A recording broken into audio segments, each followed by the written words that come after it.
नगे च सुरेंद्रे च कौशिके पाद संस्पृशि निर्विशेष मनस्काय श्री वीरस्वामिने नमः। आर्हत वाङ्मय में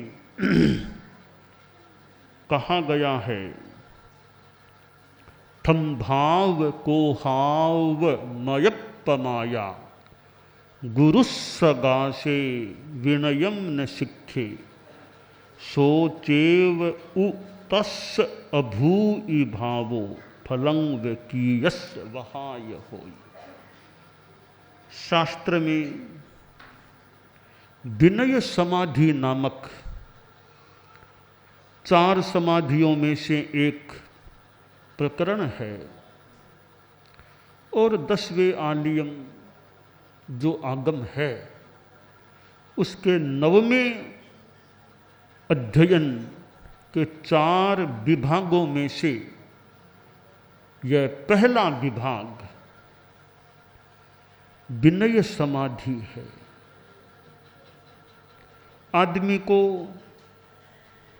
पीस ऑफ माइंड, शांति चाहिए, समाधि चाहिए, चित्त समाधि, चित्त प्रसन्नता चाहिए। चित्त प्रसन्न रहता है तो अच्छा लगता है।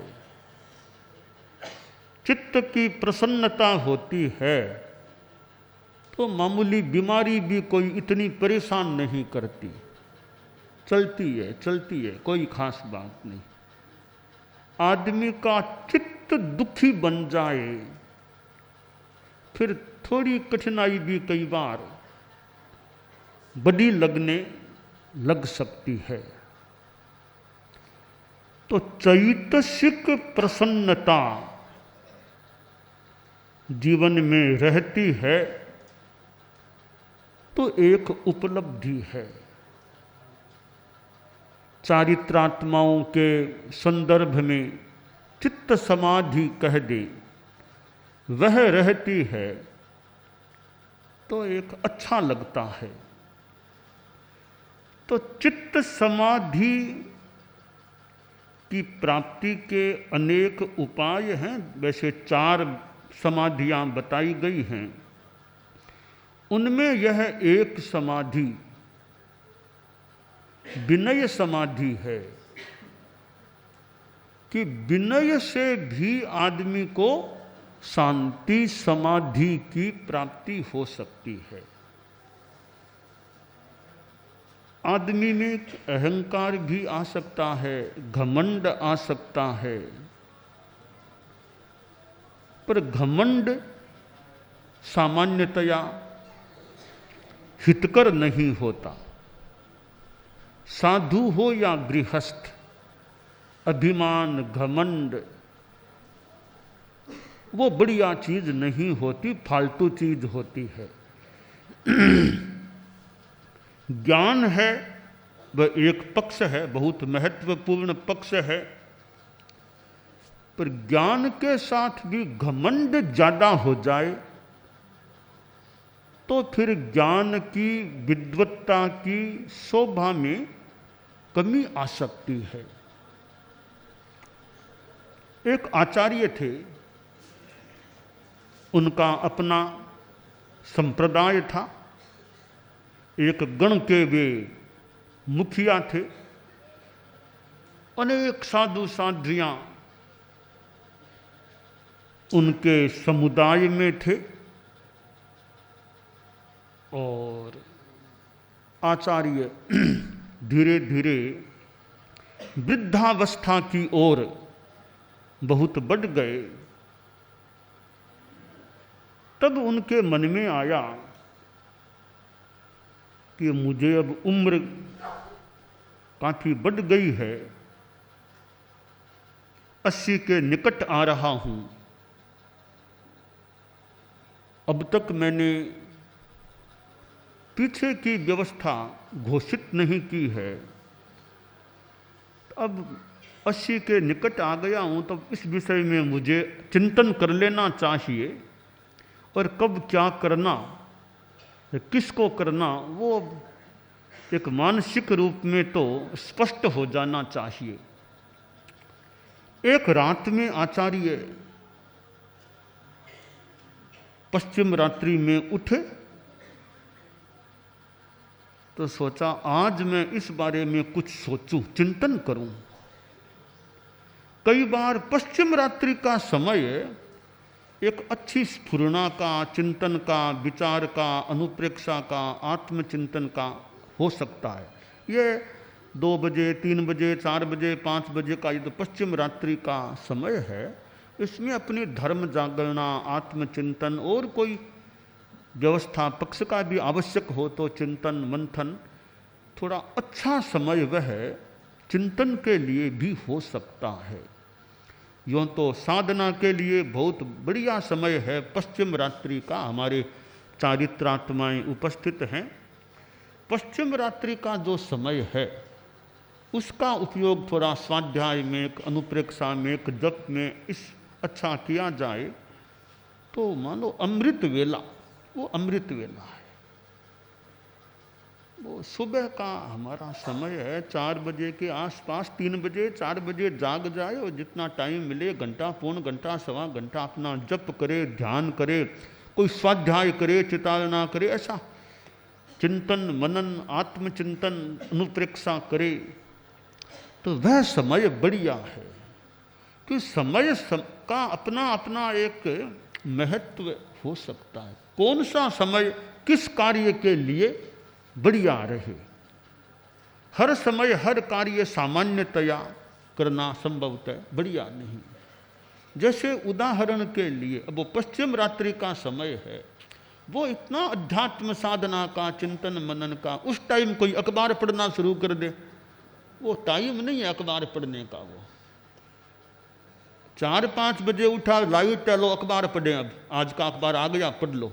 अरे वो टाइम अखबार पढ़ने के लिए बढ़िया नहीं है। वो टाइम तो साधना करो, ध्यान कर लो, आगम स्वाध्याय करो। 10वें आलियम है, उत्तर जयनानी चितारो, 24 चितारो, भक्तांबर चितारो, और ऐसे ग्रंथों को चितारो, नवकार का जप करो और प्रेक्षा ध्यान कर लो, किसी केंद्र पर लस्या ध्यान का प्रयोग करो। वो टाइम उसके लिए बढ़िया है।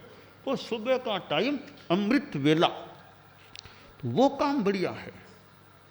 अखबार पढ़ना ही है तो ठीक है, बाद में जरूर पढ़ सकते हैं, थोड़ा 11-12 बजे बाद में, दिन में कभी दोपहर में पढ़ लो, थोड़ा शाम को पढ़ लो, तो वो टाइम अखबार के लिए जितना आवश्यक है देख सकते हैं।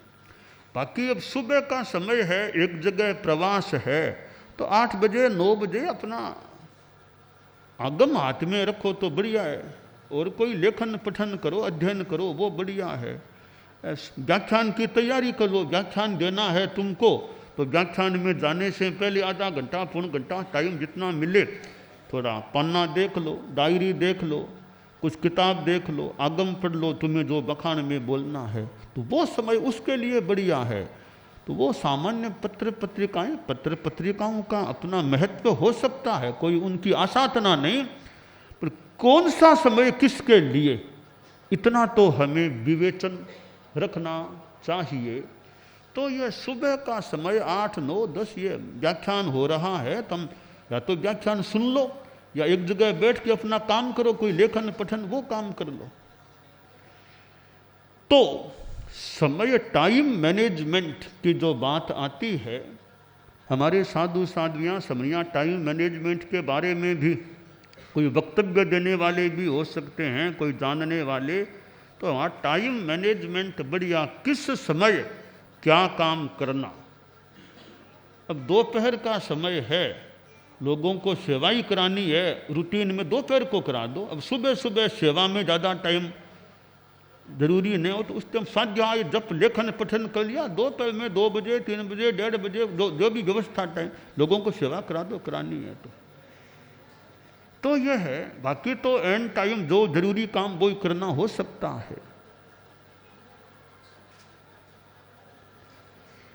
तो आचार्य पश्चिम रात्रि में जब स्वाध्याय किया और फिर सोचा कि आज उस विषय पर थोड़ा ध्यान दूं। तो कि 80 के निकट आ गया हूँ। तो सोचा मेरे शिष्यों में कौन कौन है, ध्यान दूं। आचार्य बड़े साधक व्यक्ति, प्रबुद्ध संबुद्ध व्यक्ति, थोड़ी देर ध्यान दिया, अपने शिष्यों पर ध्यान दे लिया कि मेरे 100-125 जितने भी साधु शिष्य हैं उन पर दृष्टिपात मानसिक रूप में किया। और मानो एक जगह बैठे बैठे दूर दूर शिष्य थे उनको भी भीतरी दृष्टि से देख लिया कि मेरे कितने शिष्य हैं, कौन कौन हैं। उनमें से छंटनी करनी थी। सोचते सोचते कि आगे मैं किस पर ध्यान दूं, तो 2 शिष्यों पर ध्यान गया कि ये 2 शिष्य मुझे लायक लग रहे हैं, तो इन पर ध्यान दूं। आखिर 2 में भी एक का निर्णय करना होगा, तो पहले यह देखूं दोनों में योग्यता तो बराबर है ना। फिर ध्यान दिया भी दोनों ही अच्छे अध्ययनशील हैं, दोनों प्रतिभाशाली भी हैं, दोनों अवस्था से भी ठीक हैं, स्वास्थ्य भी दोनों का अच्छा लग रहा है, कई बातों में समानता है। तो थोड़ा और गहराई में देखना है कि आगम निष्ठा, संग निष्ठा, गुरु निष्ठा, कर्तव्य निष्ठा वो कितनी किस्में है। विद्वत्ता ठीक है, थोड़ी कम थोड़ी ज़्यादा, इतनी बहुत ज़्यादा महत्व का इतना ज़्यादा नहीं। आगम निष्ठा, संग निष्ठा है कि नहीं, गुरु के प्रति उचित सम्मान विनय का भाव है, यानी संग के प्रति विनय है या नहीं। इन बातों में दोनों में कोई तारतम्य है क्या, इस पर ध्यान दो। कि कोई कह दे आगमों में क्या पड़ा है, ऐसी बात करे भाई, तो भी कि वो आगम के साथ ऐसा औचित्य है क्या कि आगमों से क्या खास बात है, आगम में कुछ भी होगा हम तो चाहे वैसे करेंगे। एक तो इस तरह बोलने वाला हो, एक भी हमारे आगम में यह बात, ओहो हमारे आगम है, हमारे आगम है, आगम है। अब छोटे संत हमारे मान लो सीखना करे, पढ़े, पोथा नीचे ही छोड़ दिया, तो पोथे को भी थोड़ा अच्छी जगह रख दे, अलमारी में रख दो, कंबल के ऊपर रख दो, यूँ ही नीचे आंगन में पोथा छोड़ दिया। अभी आगम हमारा है, ऐसे ही क्यों छोड़ दें, अच्छी जगह अच्छी तरह रखें, खराब भी न हो, अच्छी तरह ठीक रहे। तो ये आगम के प्रति है कि नहीं, क्योंकि हमारा जैन शासन में तो, हमारे श्वेतांबर में तो आगम आधार है, सूत्र हमारे लिए आधार हैं। सूत्र का आधार, सूत्र का सूत्र मेरा,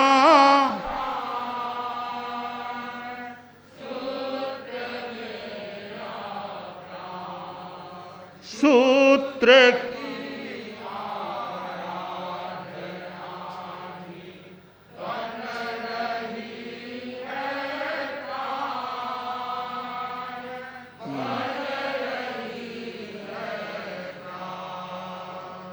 भक्ति का,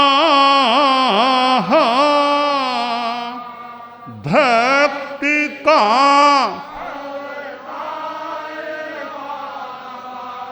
भक्ति ले आया, ज्योति का अवतार बाबा, ज्योति का,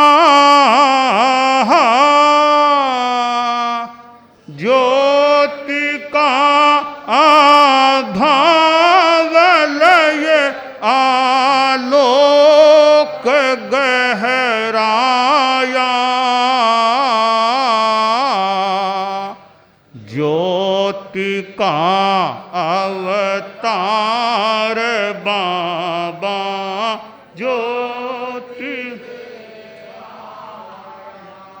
तो भी आगम है, उनमें आगम के प्रति निष्ठा है या नहीं। एक तो आगम के बारे में, तो आगम के बारे, आगम भी तो हमारे सूत्र का हमें आधार है। कोई वो बोलता है नहीं आगमों में क्या पड़े, कुछ भी होगा आगमों में, हमें तो अपने ढंग से चलेंगे। तो ये आगम के प्रति अवहेलना का भाव तो नहीं होना चाहिए ना।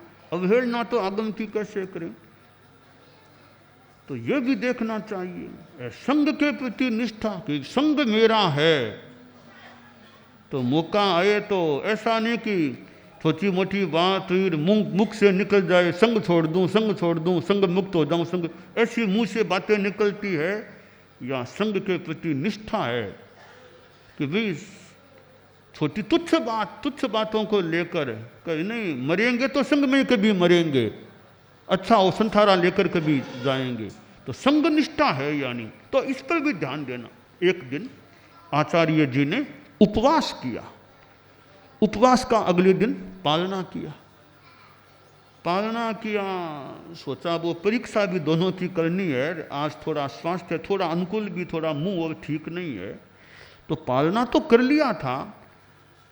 बाद में शौच के लिए भी चले गए, फिर भी थोड़ा सा जी सोरा सा वो नहीं लग रहा था, थोड़ा जिदोरा सा था। तो रुचि हो रही थी कुछ खट्टी चीज़ खाऊं, कुछ खट्टी चीज़ इच्छा हो रही थी खट्टी चीज़ लेने की। तो आज परीक्षा भी कर लो, थोड़ी इच्छा भी हो रही है खट्टी चीज़ खाने की। तो वो दो शिष्य जिन पर ध्यान दिया था, एक छोटे साधु को भेजा, दो में जो बड़ा था कि उसको बुलाओ।